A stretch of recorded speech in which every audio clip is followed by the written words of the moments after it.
Hello friends, Heidi here from Rain Country. God is good all the time. And I'm here for another Monday This and That video. And for those of you who are new, this is where I talk about all different kinds of topics, answering some questions or approaching some topics that came in the last week or so, leading you back to some old videos on how to do things or letting you know of videos yet to come, and just giving you some general updates on whatever it is going on around here. So the first thing I want to talk about today are Brazil nuts. Because in last week's video, I just was showing me getting started making a batch of Brazil nut milk, which is not something I do all the time. I usually switch it up when I do make nut milk for myself. Sometimes it's pecan cashew, which is one of my very favorites. Sometimes it's almonds, sometimes it's coconut milk, sometimes it's hazelnut and Brazil nut, which I'm going to do today. And as such, what happened was I had several people come in and tell me how toxic Brazil nuts are. Please understand, I know that people meant well because they're going by what they're hearing. And while I'm talking about it, I want to link you back to the video I did a few months ago on Are These Foods Really Toxic?, where I covered several other ones, including horseradish, elderberries, red, black, and blue, and more. And what I've been seeing as time goes along, more and more whole natural foods are being labeled as toxic. And it's really a bunch of misinformation. And if you understand what they're basing it off of, you might be surprised. So let's talk about the selenium in Brazil nuts. Though they'll say it's rare that people have selenium deficiencies, and yet a lot of people do have selenium deficiencies, especially those who have a low functioning thyroid. So selenium is important. And Brazil nuts are an excellent way to get that source of selenium. So even though I've always loved Brazil nuts and could easily eat handfuls of them per day, they were not something we typically kept stocked because of the price. But when we went off our medications and we're looking for more natural ways, we were on hypothyroid medication, both of us, for 15 years apiece. And it's been over 10 years now, like 10 and a half years, that we've taken ourselves off the medication. And one of the ways, at least for me, I did that was by making it a habit of eating at least 2 Brazil nuts per day. Because the reason 2 was only because 2 Brazil nuts gives you the recommended daily allowance for selenium that you need to have a proper functioning body. And some days I'd eat more. Some days I'd eat 5 or 6. The only reason I tried to keep it down to 2 was just because of the cost, and I was using it more as a supplement. But I do off and on still make Brazil nut milk because, well, I enjoy it sometimes. Now, so people were concerned, well, are you worried about that you're going to get too much selenium in the milk? Well, no, for several reasons, and one being that I don't sit there and drink a whole quart of even nut milk at a time. Though I like nut milk to drink better than dairy milk when it comes to that, even then, I'm not one to just sit around and drink milk. My whole purpose of doing that was to try to see what I think about it for making golden milk with, which I did, and I loved it. And I did my own little tweaks. I'll do a few more tweaks, kind of play with it, get an idea of measurements so I can do an actual recipe, because I know a lot of people like specific measurements where I never do that. I just start throwing stuff in and see what I think. And anyway, once I get that nailed down to an approximate measurements for each of the spices I add, I'll do a recipe video on that. But anyway, here's the other thing you need to understand is when they do those studies on a particular mineral or vitamin, they're usually looking at synthetic. And they'll even tell you in these same articles that tell you should only have 2 a day, they'll even tell you it's the supplements you have to be careful with, because most of them are, first of all, you're getting just the selenium. So even if it's a natural selenium, you're not getting it in its whole food form. So you have to understand that when we're getting our nutrients in whole food form, they're naturally already combined with the other vitamins and minerals that are going to balance it out and help everything to work more properly in your body, to be, such as calcium with magnesium. Almonds, for instance, have both calcium and magnesium in it. So if you're making almond milk, that's a real safe way to get the calcium because it's already being combined with the magnesium. That's the best way to take calcium. So the best way to get calcium is through foods that already have it in it, because most of them already have magnesium and or other minerals and vitamins like potassium and so on that make these things work better within your body, whether it be absorbing better or preventing buildup of these different minerals. So I am absolutely 100% not afraid to eat as many Brazil nuts I want in a day. I just don't, because they're expensive, and you know, it's always best, no matter what it is, to have a well-rounded diet and not depend on one food group to meet all your needs. There's a reason why we are omnivores, because each different food group has different minerals and vitamins and combinations of these to properly feed our bodies.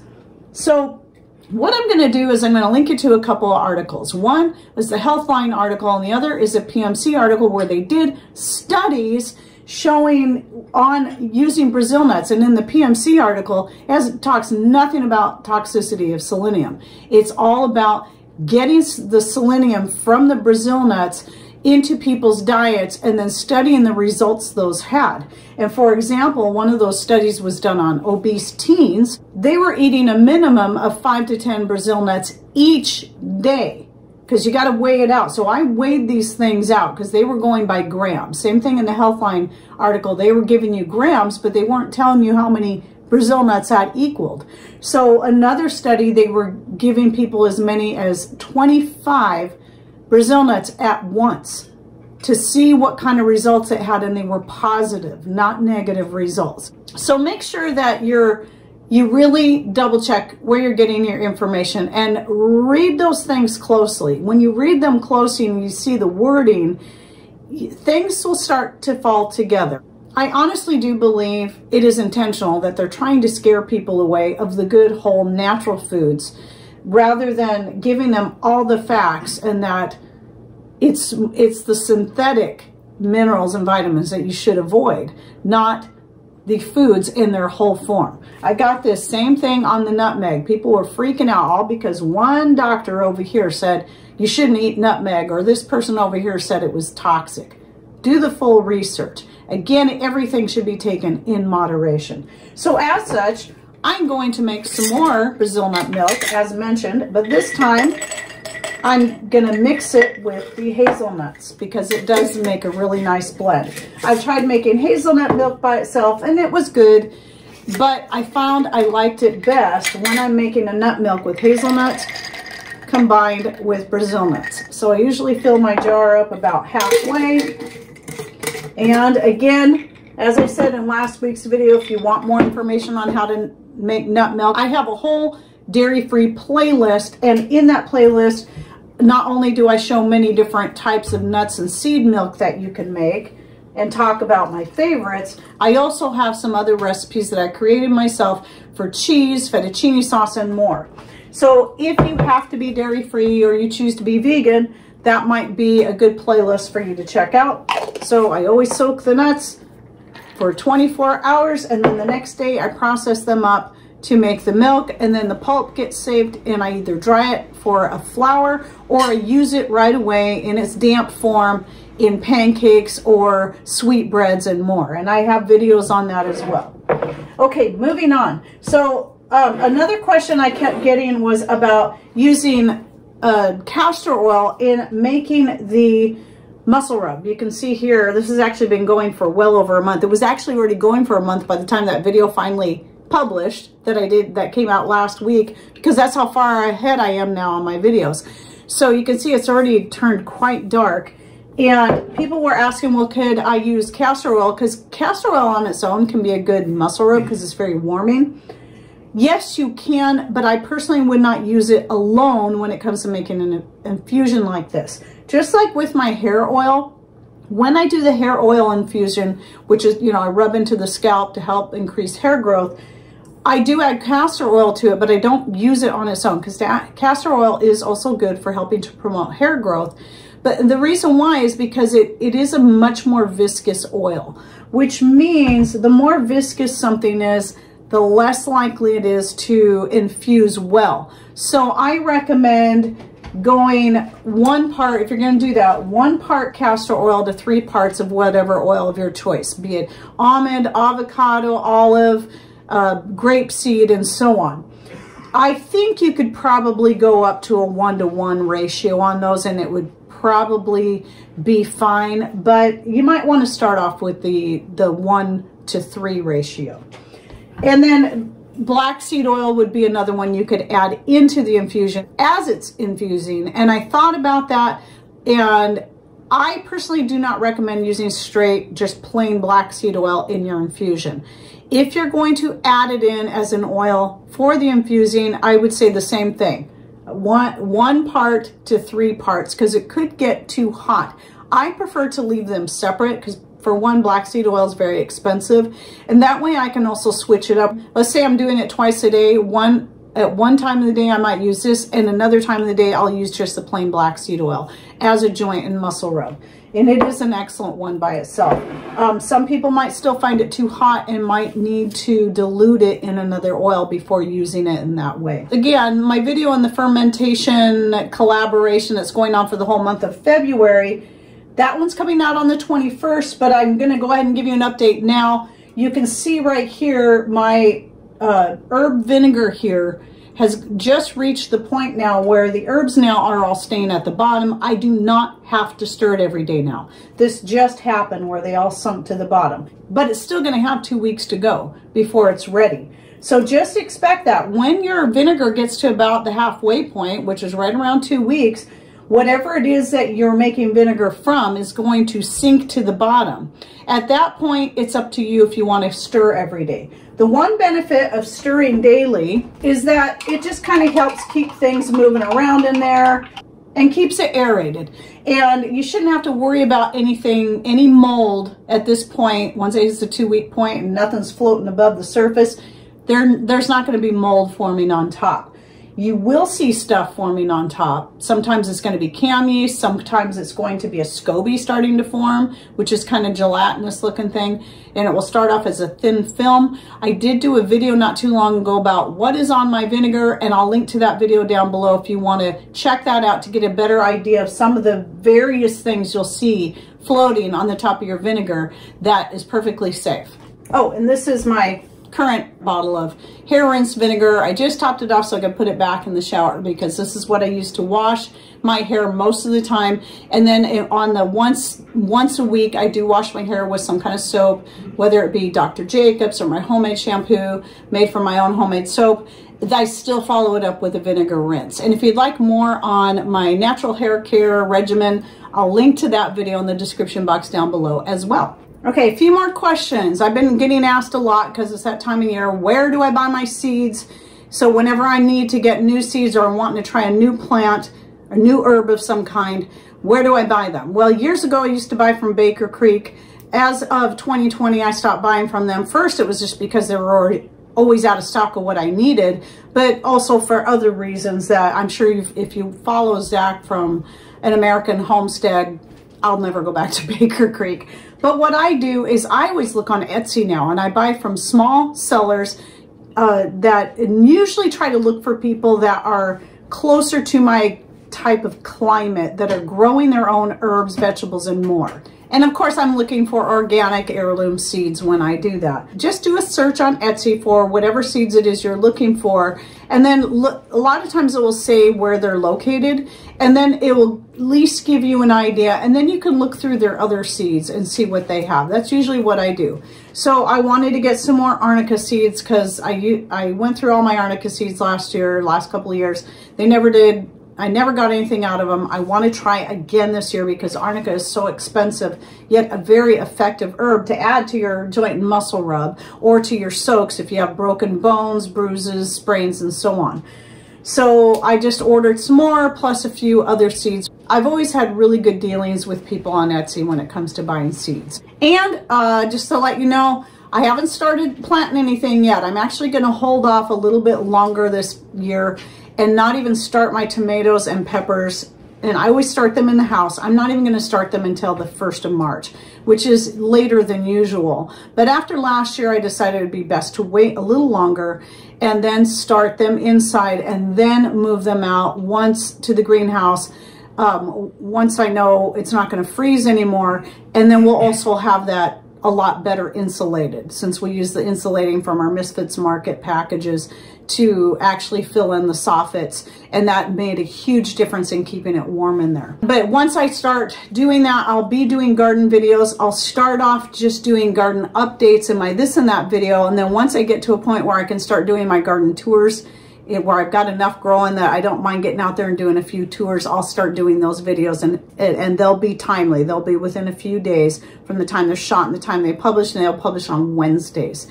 So just so you know, those will be coming up. But if you're curious about what I've done so far, I have a garden playlist for every year since I started my channel: 2016, 17, 18, 19, 20, 21, and 22. What I'll do is I'll link to my playlist from 2022 since that's the most current, but it might be interesting to go back and see some of my other ones from when I first started, because things have changed a lot from 2016 to now, because we've expanded areas, we've added to areas, we've built on some other things, and just been a lot of changes through the years. Always doing something different, always finding ways to add more to what we already do. And as you can see, I'm wearing my new freesteading shirt. Really happy with this. The more I'm there, the better I love this place. When it comes to a social media site, for people who think like us, whether you be a homesteader, a prepper or survivalist, anything along that lines, whatever it is you like to call yourselves, it's really a great social media site. And so all other social media sites to me are just going away.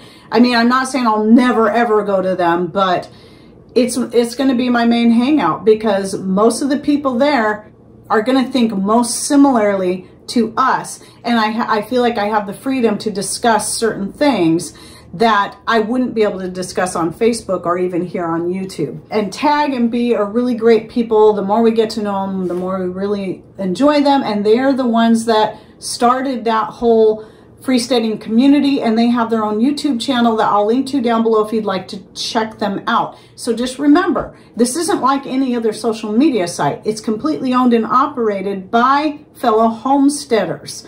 So, and then I too am a community leader, even though I'm still learning the ropes of the place. But that's just another extension of my YouTube channel where I can post updates on things or talk about things that I can't do here. I do have Rumble. Whenever I have a video that I'd like to shoot that I know I can't put here on YouTube, or wouldn't be a good idea to put here on YouTube, it goes over to Rumble. But there's a reason why I had to stop uploading there on a regular basis, and I did a video on that that I'll link to that down below if you're just curious. Freesteading is not a video platform like Rumble or YouTube. It is a social media site for posts, so it's going to be more similar to something like MeWe or Facebook, which I'm not using either of those right now. Or Twitter or Instagram, none of those. In fact, I never liked Twitter or Instagram anyway. But anyway, so if you're curious, I'll put the link to freesteading.com down below, and hopefully you can get in there and you can find, I've got a community section. My profile name is Heidi Rain Country. And then one last update, the maple syrup pain reliever extract that I made. It did finally finish, and I did try it. And while it does work, it's only about half as effective as the one I make with honey and homemade wine. So the maple syrup alone, it's not a good enough solvent to really pull out the medicinal benefits of the herbs. It was worth a try, I'll say that for sure. But I was able to try it because the whole thing with my knee and having a hard time sleeping at night, I did try using that instead. And while it helped, it just wasn't near as effective as my regular pain and anti-inflammatory extract that I make, which if you're new and you'd like to know my recipe, I'll link to that in the description box down below, along with the other links I'll be putting. It has a nice flavor. I'll say that. It definitely adds a good flavor to it. But if I was to use the maple syrup again, I would do just like I do when I am using honey. I'd do 1 part honey, 1 part homemade wine. That is an excellent one. And the thing that I like better about the honey is that it does preserve better than maple syrup would. I haven't had any issues with it going bad, but honey just doesn't go bad. Where maple syrup, because it has a higher water content, can spoil or get moldy. So, but homemade wine, no, and raw honey, no. Those aren't going to spoil. They're not going to go moldy on you. And so that's one of the reasons I like that combination. And plus, you know, the way it extracts well, it preserves well, and the honey really takes the edge off that bitter feverfew that I use in my extract. Anyway, that's it for my this and that video. And any thoughts you would like to add, please put those in comments down below. Remember, your comments, they do help our algorithm. So I appreciate those people like Rosehaven who just go ahead and just say hi, thank you, Heidi, whatever it is. That means a lot. I really appreciate the fact that you take even that few seconds out of your very busy schedule just to do that. All right, well, thanks for watching. Take care, and God bless.